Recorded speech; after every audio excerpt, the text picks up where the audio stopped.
I apologize ahead of time if I mispronounce your name. Veronica Verduzco. Please say present. Verduzco. Verduzco. Present. Myra Rico. Having some.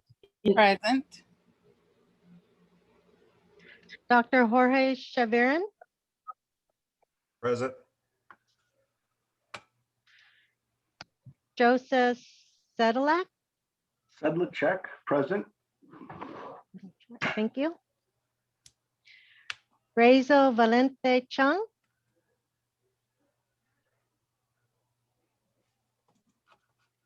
And Heidi Carrion. All right. Thank you, Melissa. All right. With that, we're going to move to item 2.0, where we have the approval of the COC minutes. I believe Ms. Melissa emailed you all a copy. And at this time, are there any questions regarding the minutes? Or first, can I have a motion to approve the minutes, and then we can have discussion? So moved. Okay. Motion by Mr. Joseph. Can I have a second? I'll second it. Thank you. Second by Ms. Myra. Any discussion?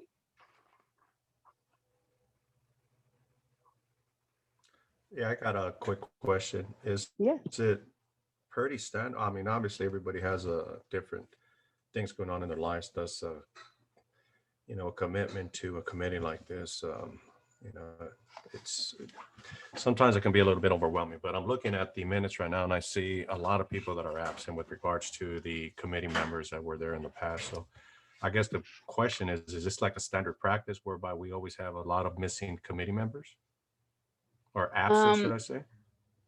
I can't say a standard. I've been here since August. Typically, I would say no. Maybe later in the year when people are getting ready for vacations and vice versa. What we do try to do is reach out to each committee member to make sure we will have a quorum before the meeting is scheduled. But everyone does have an option to be present or absent.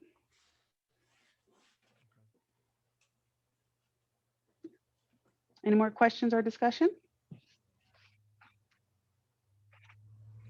Hearing or seeing none, and at this time, we're going to call for a vote one by one.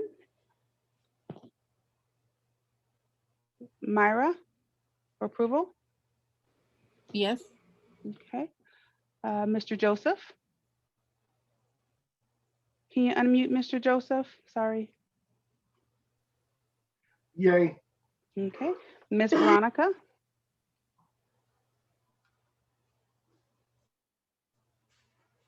Miss Veronica, are you still with us? You appear to Yeah, be sorry, I frozen. was having Okay. some computer issues. I logged in on my phone now. Okay. Yes.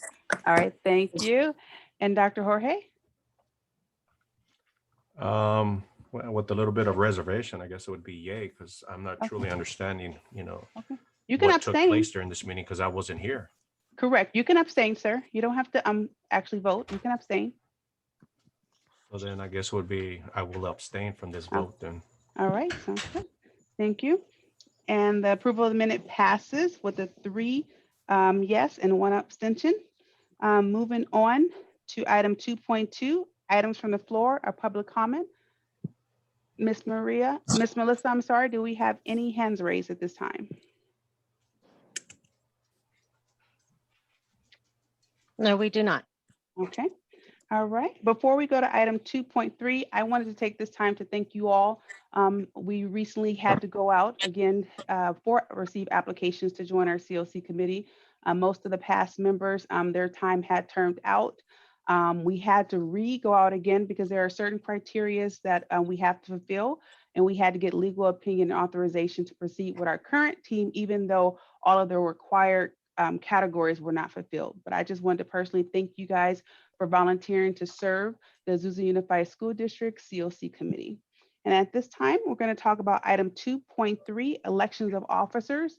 We have 3 positions available: president, vice president, and secretary.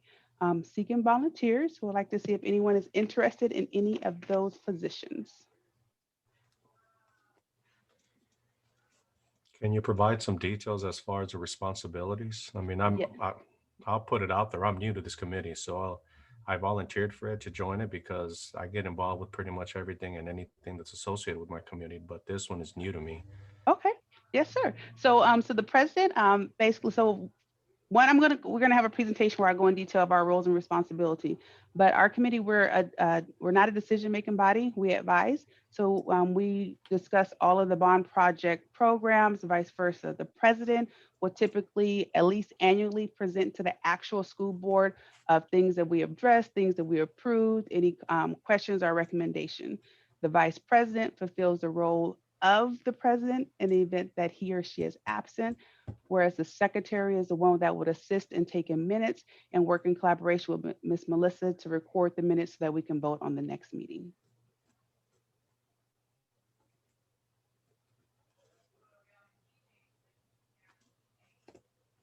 All right. So at this time, I'm not hearing any volunteers, so I will table the election of officers. And then maybe after we do the presentation tonight, there'll be a little more interest, or you could reach out at a later time so we could discuss it further. All right, so we're going to move on to item 2.4. And I'm going to share my screen so you can see the presentation.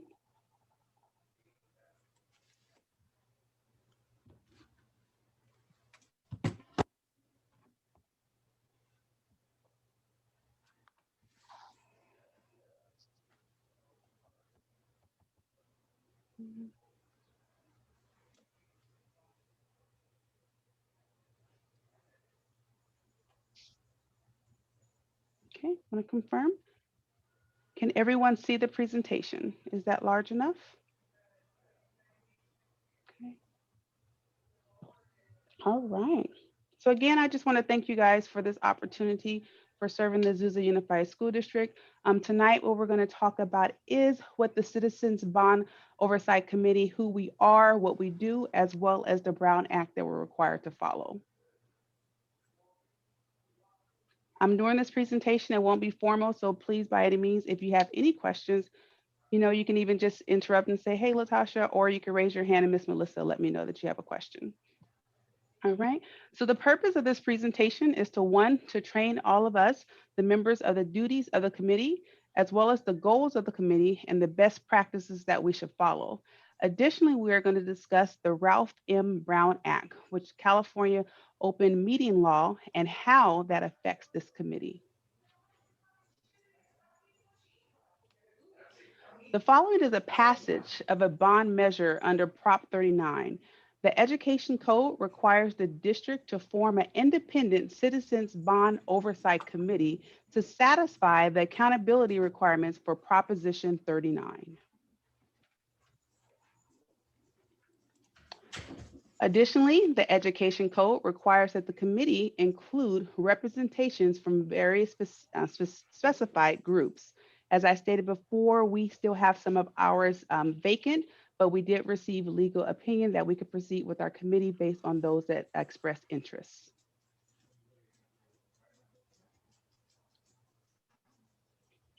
So who cannot be on the committee?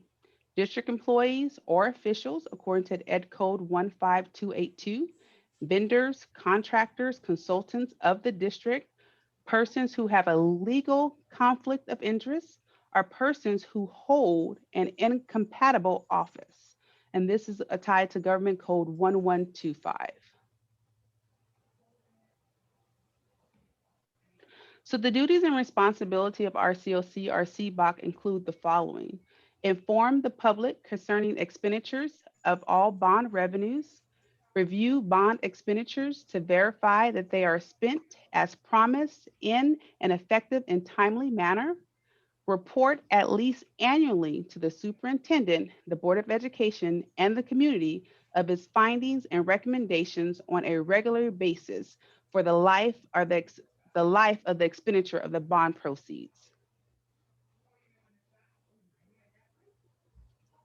The COC's responsibilities and activities include facilitate efficient and economical use of the bond expenditures.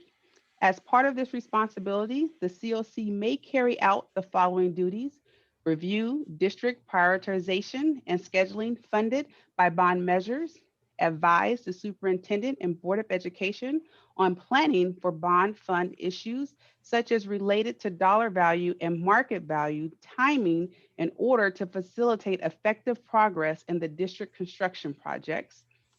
Review the progress of bond construction projects and advise the superintendent and the Board of Education as the timeliness and the cost and effectiveness. Additionally, we will provide oversight on the district's accountability. This includes doing the following: advising the public and ensuring district compliance with the following as far as it relates to construction, reconstruction, rehabilitation, or replacement of a school facility, furnishing and equipping of a school facility, acquisition or lease or real property of a school facility.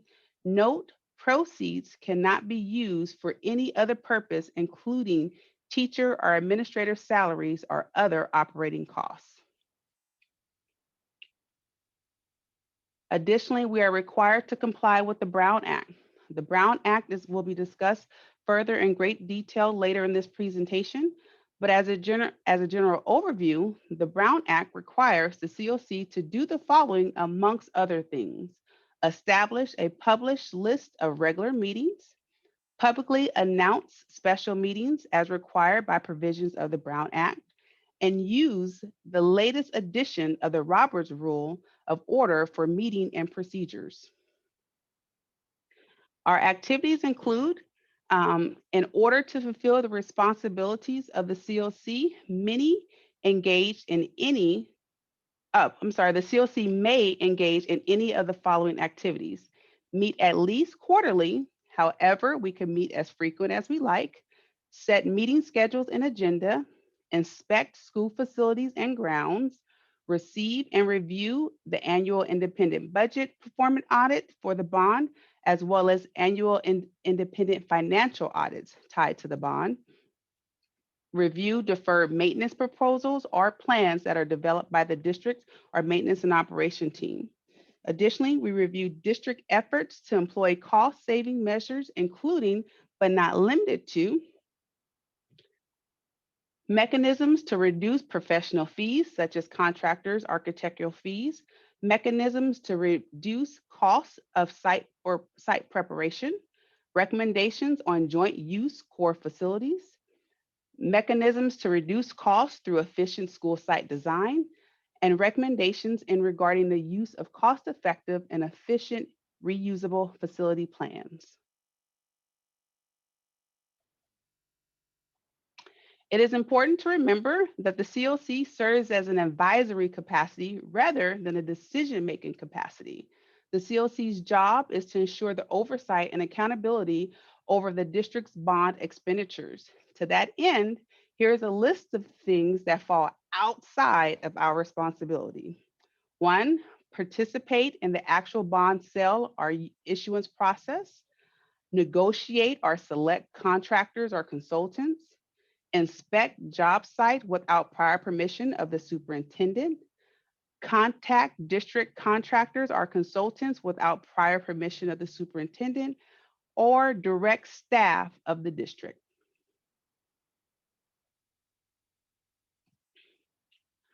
The remainder of the presentation will be discussing the Brown Act and how it applies to our committee. The Ralph Brown Act was codified at Government Code Section 54950-54963.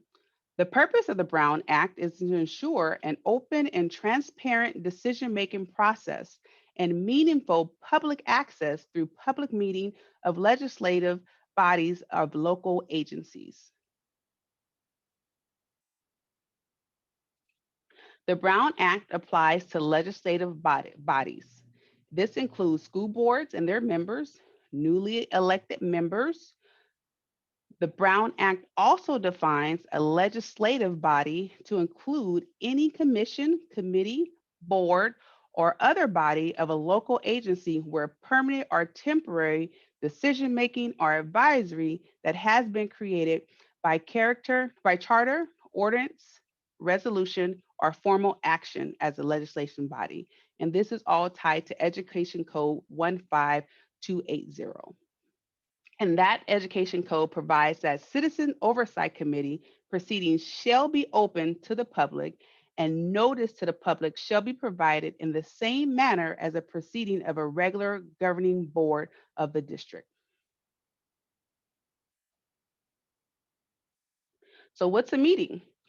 The fundamental tenet of the Brown Act is that all meetings for the legislative body are public and that the discussions of official business must be transacted at the public meeting, except expressly authorized closed session items. A meeting occurs whenever a majority of the members gather at the same time or place to hear, discuss, or deliberate on any item. So that means if we were all out in public, it would be okay. But once we start talking about bond items, we have officially gathered and had a meeting, even though it wasn't scheduled. So we will be in violation of the Brown Act.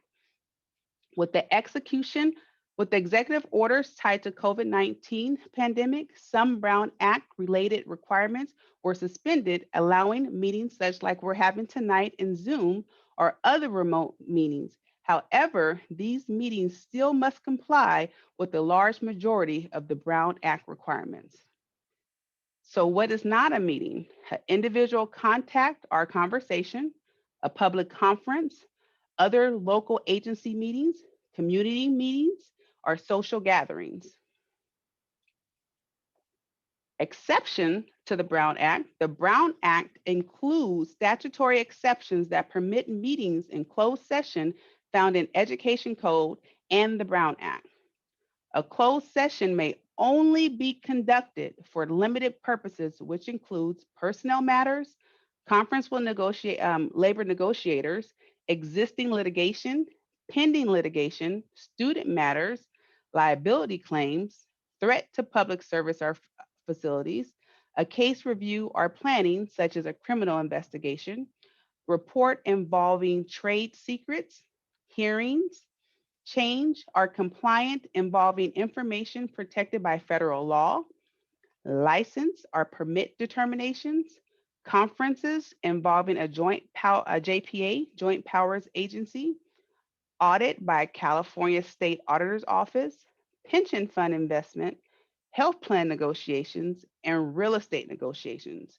Those are the only items that can be discussed during closed session. Agenda requirements require that all regular and special meeting agendas must include a full description of all items that will be discussed in closed session. The government code identifies safe harbor language describing closed session items. Before holding a closed session, the committee must announce in open session the items that will be discussed in closed session. The committee must also and may only consider those items covered in the announcement, meaning we cannot discuss additional stuff if we didn't publicly state what we will be discussing. At the close of closed session, we are required to come back in open session to report out what we discussed, but we don't have to go into detail, just a approval or whatever action was taken. Confidentiality, subject to certain limit expectations, a person may not disclose confidential information obtained in closed session. Confidential information is defined as communication made in closed session that is specifically related to the basis for the legislative body of a local agency to meet and lawfully in a closed session. This applies to both current and former member committees or anyone that attends a closed session item. So even if your term is up, you're still abide by the information that was discussed, meaning you have to maintain the confidentiality.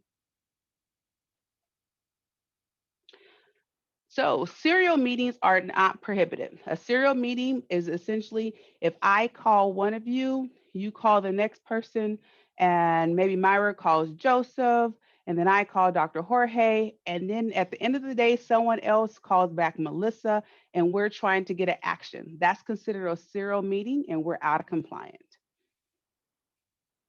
The only exception is an employee or a school official may engage in separate conversations or communications outside meetings with members in order to answer questions or provide information regarding to an item of business that if that school official does not communicate. So meaning I can reach out to you as individuals and ask the same question and receive a response.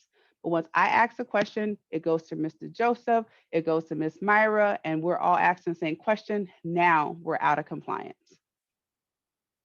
We want to be aware and cautious of technology and Brown Act implementation, including communications via email, posting, or commenting on websites, blogs, texting fellow members, and communication on social media.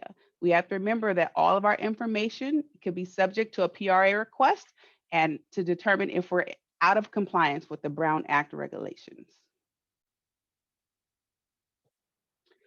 So at a regular meeting, subject to reasonable regulations, the public must be allowed to speak on any item subject on the agenda. Now, we will determine at a later meeting how much time do we want to allow each item to be discussed for, or each public speaker to have a moment to speak. At special meetings, public does not have the right to speak on any subject within the subject matter jurisdiction of the committee, but subject to reasonable regulations must be allowed to speak on any item that has been described in the notice of the meeting. This rule still applies during COVID-19. However, public comment is received either via video conference, phone call, or email, since members of the public cannot appear in person. To ensure business is conducted in an orderly and efficient manner, the committee may adopt a reasonable amount of time, place, or manner in which we permit others to make comments, public comments. Viewpoint and neutrality regulations must be administered in a neutral and an even-headed manner. Time limits, the committee may set reasonable time limits for public comments. Commonly, the speaker is allowed up to 3 minutes, and the community may also limit the time that a person can speak on a topic or how long we will have comments on a specific topic. Public comment criticism, the legislative body cannot prohibit a speaker from criticizing the policies, procedures, programs, or services of the agency or the acts or mission of the legislative body, and this includes criticism of a public employee. A general rule is the committee may not discuss or take any action that is not appearing on the agenda. The exception is, without taking action, the committee may briefly respond to a statement made by a public comment, but the response must be in the proper format, meaning we would like to refer this matter to staff for handling in the future, or we will ask staff to place this topic on a future agenda for further discussion, or ask a question for clarification. The committee member may make a brief comment or may make a brief report on his or her own activities that's related to the public comment.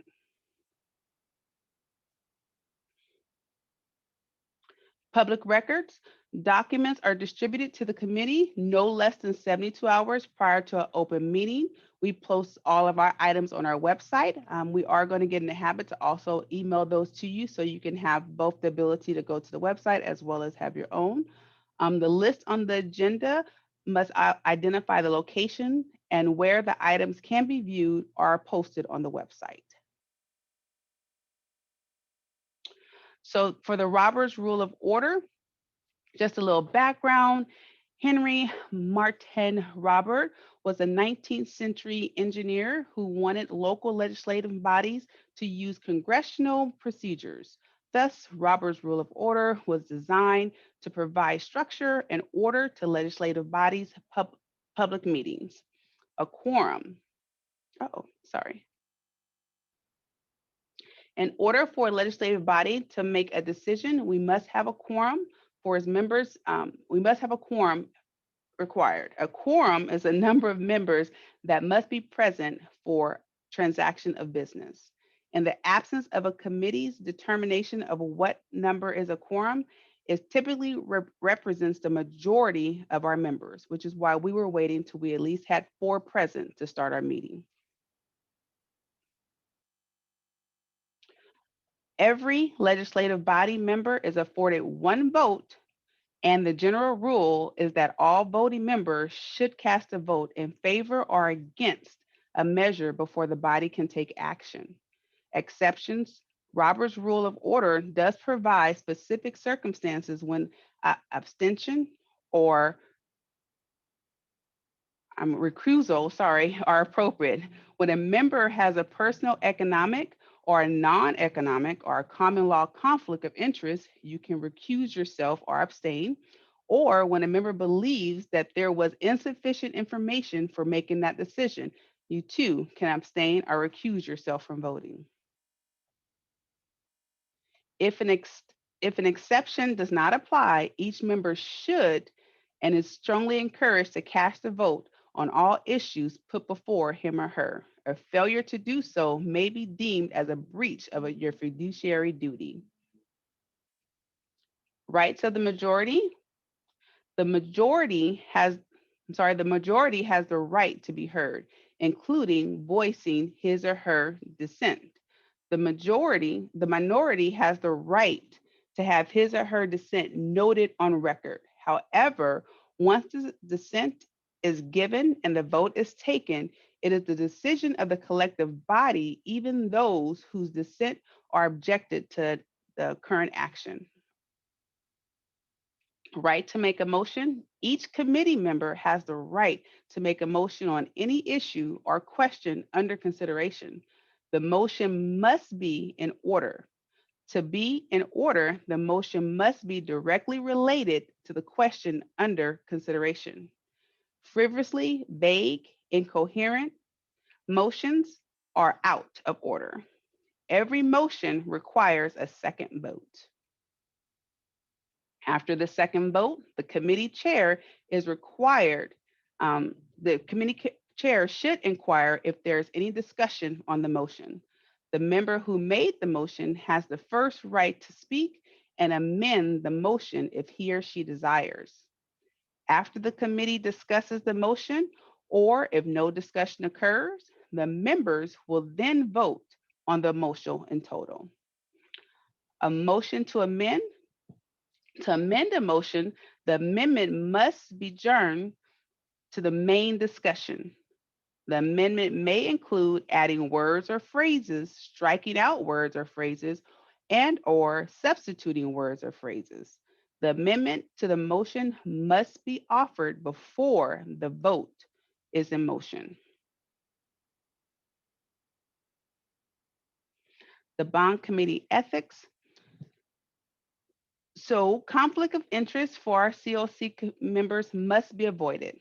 So financial conflict of interest, Government Code 1090 through 1099, generally prohibits COC or CBOC members from being financially interested or have a financial interest in any contract made by the committee or approved or passed on to the board for approval by the committee.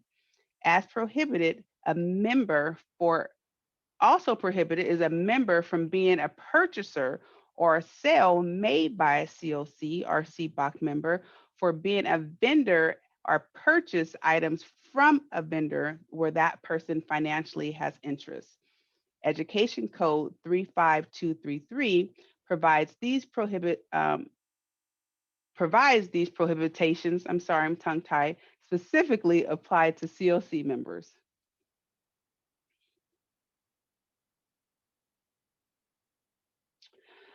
Additionally, COC members are prohibited from engaging any employment activity or enterprise for compensation which is inconsistent or incompatible in a conflict with or in complement with the duties that they are serving as a COC member. Members are performing a work of service or counsel for compensation is also prohibited. This is tied to Education Code 35233.